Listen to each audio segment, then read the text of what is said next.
জিকির করলে আমরা কেন শান্তি পাই?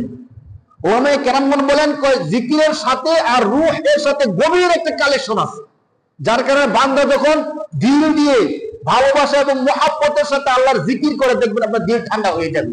কারণ একটা মাছ যখন নদী থেকে তুলে নিয়ে আসবেন, নদী থেকে তুলে নিয়ে এসে আপনি ঘরের মধ্যে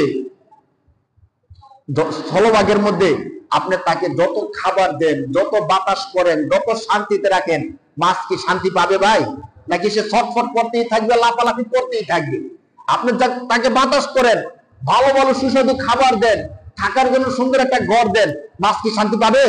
শান্তি পাবে না। সে বলবে আমাকে এগুলো দিও না, এগুলো দিয়ে আমার কিচ্ছু হবে না, আমাকে সাধারণ ছোট্ট পানি হলো একটা ডোবার মধ্যে ছেড়ে দাও, সেখানে আমার শান্তি।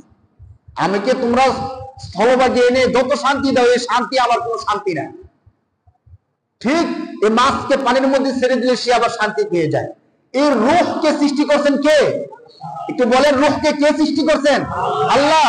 তো রূহ যে আল্লাহর একটা আদেশ, সৃষ্টি করছেন কে? তো আল্লাহর আদেশটা আল্লাহ সৃষ্টি করছেন, এটা যখন আল্লাহর নাম জপবে তখনই তো শান্তি পাবে। এর আগে কি শান্তি পাবে বলেন? যত বিল্ডিং এর মধ্যে রাখেন, শান্তিতে রাখেন, খাবার দাবার দেন, সবকিছু দেন, যতক্ষণ পর্যন্ত আল্লাহর আদেশ, আল্লাহর সৃষ্টি, আল্লাহর সাথে সম্পর্ক যুক্ত না হবে, ততক্ষণ পর্যন্ত শান্তি পাওয়ার কথা না। আল্লাহ এই জন্য স্বয়ং বলতেছেন, আলা বিযিকরিল্লাহি তাতমাইন্নুল কুলুব। তোমার হৃদয় তো প্রশান্ত যুক্ত করতে চাও, শান্তি পেতে চাও, শুনে রাখো আলা, শুনে রাখো বিযিকরিল্লাহ, একমাত্র আল্লাহর জিকিরের মাধ্যমেই তাতমাইন্নুল কুলুব, তোমাদের কলবগুলো শান্তি পাবে। সুবহানাল্লাহ।